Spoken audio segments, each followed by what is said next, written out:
मालिक होते हैं वो दीर्घकालिक पूंजी के प्राप्ति स्थान के लिए शेयर क्या करते हैं, प्रकाशित करते हैं, आम जनता को आमंत्रित करते हैं कि आप आइए शेयर में पैसा इन्वेस्ट कीजिए और कंपनी के मालिक बन जाइए। ठीक है, लेकिन कंपनी को अभी और अधिक पूंजी की आवश्यकता है, ऐसा मान सकते हैं कि अधिक पूंजी की और आवश्यकता होती है तो कंपनी क्या करती है, डिबेंचर प्रकाशित करती है। डिबेंचर को हमारी भाषा में बोलते हैं ऋण पत्र। ठीक है, कहते हैं दायित्व को दर्शाने वाला दस्तावेज, कंपनी के दायित्व को स्वीकार करने वाला दस्तावेज अर्थात क्या होता है, डिबेंचर। हमने आम जनता को आमंत्रित किया और उन्हें ऐसा कहा कि पैसा इन्वेस्ट कीजिए, आपको इस पर क्या मिलेगा, ब्याज मिलेगा, निश्चित दर पर आपको ब्याज चुकाया जाएगा। हमने इक्विटी पढ़ा था, इक्विटी के दो प्रकार पढ़े थे हमने, सामान्य शेयर और प्रेफरेंस शेयर। अब डिबेंचर को आप किस नाम से जानोगे, ये भी आपका प्रश्न है कि डिबेंचर जितने प्रतिशत के होते हैं, 60%, 8%, 10%, जितने भी प्रतिशत के हो वो उसका नाम है। 8% के डिबेंचर यानी वो डिबेंचर ऐसे कहे जाएंगे कि उस पर उतनी ही दर पर कंपनी निश्चित दर क्या चुकाती है, ब्याज चुकाती है, कंपलसरी। आपको लाभ हो या न हो, कंपनी डिबेंचर धारकों को निश्चित दर पर क्या चुकाएगी, ब्याज चुकाती है। अब यहाँ पे एक और नियम बिड़ा कि जैसे यहाँ पर डिबेंचर धारक जो होते हैं, जिसमें मैंने आपसे कहा कि डिबेंचर किसे कहते हैं, तो कंपनी के मतलब उधार पूंजी कही जाती है। इसे उधार पूंजी मतलब लगाते हैं, सामने वाले को हम ब्याज देते हैं। लेकिन यहाँ नियम है कि शेयर धारक और डिबेंचर धारक दोनों में फर्क क्या है। तो शेयर धारक कंपनी के मालिक होते हैं, उन्हें कंपनी के किसी भी मतलब नियम में या कोई भी शर्त में मतलब बोलने का उनको अधिकार होता है, निर्णय लेने का अधिकार दिया जाता है। जबकि डिबेंचर धारक को कोई भी निर्णय लेने का अधिकार नहीं है या मत देने का कोई अधिकार दिया जाता नहीं, क्योंकि वो कौन है, हमारे लेनदार। डिबेंचर धारक हमारे लेनदार हैं और शेयर धारक हमारे क्या हैं, मालिक हैं। ये आपको निश्चित देखना है। यहाँ पर प्रश्न ये आता है हमेशा कि डिबेंचर किसे कहते हैं, तो डिबेंचर एक कंपनी का दायित्व दर्शाने वाला और दायित्व का स्वीकार करने वाला दस्तावेज है। ठीक है, जिस पर कंपनी क्या होती है, सामान्य मुहर लगी होती है। लेकिन पहले क्या मिलता था, सर्टिफिकेट मिलता था।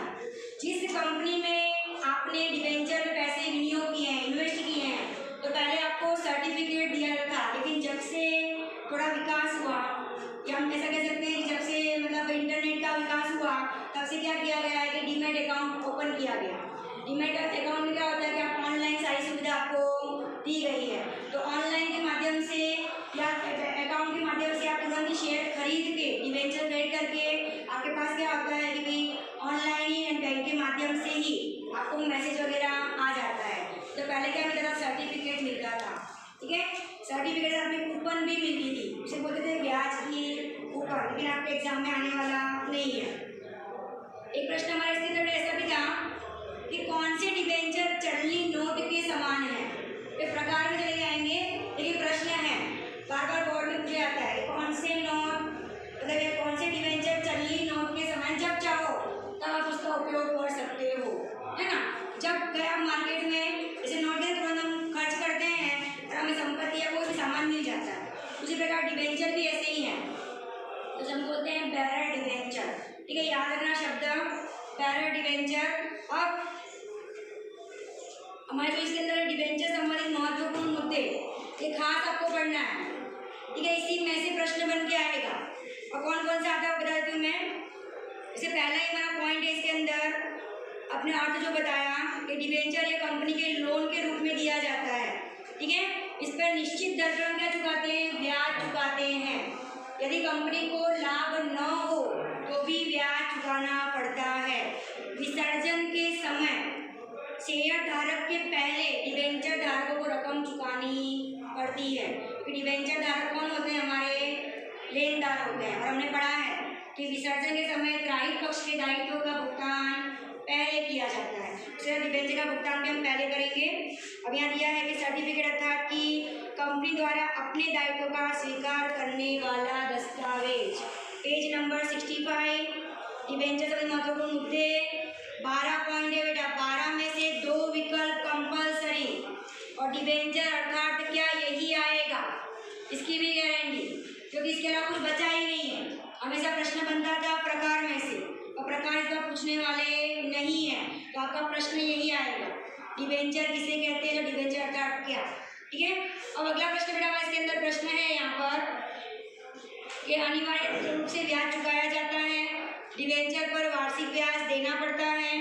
ठीक है, डिवेंचर अमुक निश्चित अवधि के लिए ही प्रकाशित किए जाते हैं, यह प्रश्न विकल्प में आएगा कि कितने वर्ष के लिए डिवेंचर निर्गमित करते हैं या प्रकाशित करते हैं, तो अधिक से अधिक 10 वर्ष।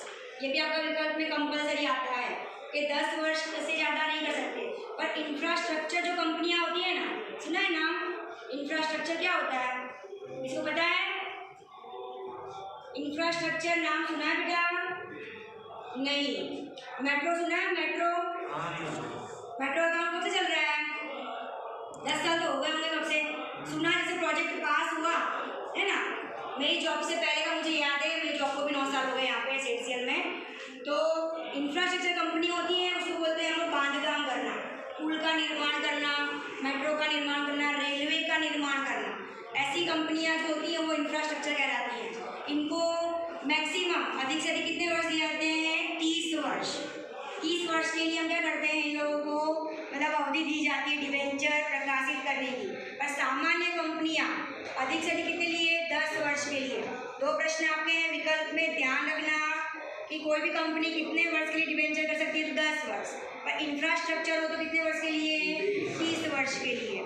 ठीक है, अब एक यहाँ पर एक प्रश्न और भी है कि संपत्ति पर भाग या बोझ, उसे बोलते हैं संपत्ति पर हक, गिरवी हक रखना। एसपीसीसी में सर ने बताया होगा, है ना। जैसे कि आप किसी कंपनी में पैसा इन्वेस्ट कर रहे हो, पर आपका पैसा सेफ है, उसकी क्या गारंटी? तो फिर कंपनी क्या कहती है कि आप आइए, कोई भी संपत्ति के कागजात क्या करते हैं, उनको दे देते हैं सर्टिफिकेट भी। ये कभी कोई मकान में जाते हैं पैसा लेने उधार, तो बोलते हैं ना कुछ आपको गिरवी रखना पड़ेगा। बिना गिरवी रखे कोई बिना पहचान के पैसा देता नहीं है।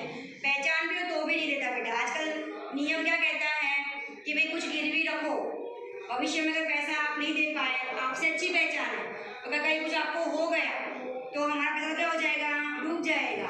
इसलिए इसी प्रकार संपत्ति पर जो भी डिवेंचर धारक होते हैं वो कुछ मतलब कुछ मांगते हैं वहाँ पर गिरवी हक, तो उनको संपत्ति दी जाती है, जिसे बोलते हैं संपत्ति पर गिरवी हक। जब कंपनी विसर्जन में जाती है तो सबसे पहले जब संपत्ति बेचते हैं तो किसको बुलाना पड़ेगा? डिवेंचर धारक को। तो कागजात किसके पास होते हैं? उन्हीं के पास होते हैं, जिसे बोलते हैं डिवेंचर पर गिरवी हक रखना। ठीक है, पहले भी मैंने शेयर बताया था कि इसकी खरीदी बिक्री हम कहाँ से करते हैं? स्टॉक एक्सचेंज के माध्यम से डिवेंचर भी खरीदी और बिक्री किए जाते हैं। इसको कहाँ दर्शाया जाता है? एक प्रश्न हमारा भी था, डिवेंचर अभिदान के लिए शर्तों के अधीन जिसका रूपांतरित किया जाता हो। जैसे मैंने अभी आपको बताया कि शेयरधारक कंपनी के मालिक होते हैं। शेयरधारकों को हमने जब इन्वाइट किया, उन्होंने क्या कहा कि हमें मालिक बनना है, हमको ब्याज में कोई इंटरेस्ट नहीं है। तो हमने उनको एक सुझाव दिया कि आज आप कोई भी डिवेंचर में पैसा इन्वेस्ट कीजिए और कुछ वर्षों के बाद वो अपने आप क्या हो जाएंगे? इक्विटी शेयरों में रूपांतरित हो जाएंगे। 4 वर्ष बाद, 5 वर्ष बाद, 10 वर्ष बाद जैसे वो रूपांतरित होंगे तो आप कंपनी के क्या बन जाओगे? मालिक बन जाओगे। उसे बोलते हैं रूपांतरित यानी कन्वर्टेबल डिवेंचर। ये भी प्रकार में ही आएगा, ये आप लोग को आने वाला नहीं है, बट ये भी बीच में है तो पढ़ाना ही पड़ेगा। कन्वर्टेबल और नॉन कन्वर्टेबल, रूपांतरित और अरूपांतरित। जिन डिवेंचरों का अपने आप इक्विटी शेयर में रूपांतर होता हो उसे बोलते हैं कन्वर्टेबल, और जिस डिवेंचर का इक्विटी शेयर में रूपांतर न होता हो उसे बोलते हैं नॉन कन्वर्टेबल डिवेंचर।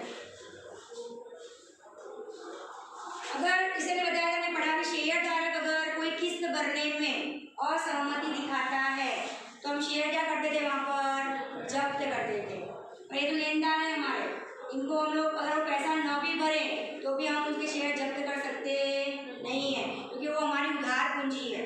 सामने वाले हम प्रेशर नहीं कर सकते, हम उधार तो ही दो, ऐसा कह सकते नहीं है। तो उधार पूंजी को कभी आप जब्त नहीं कर सकते। दोनों में ये फर्क है कि शेयर पर अगर रकम न भरी हो तो शेयर जब्त किए जाते हैं, जबकि डिवेंचर जब्त कर सकते नहीं है। ठीक है, और मैंने बताया कि विसर्जन के समय सबसे पहले शेयर धारकों से पहले डिवेंचर धारकों को रकम चुकानी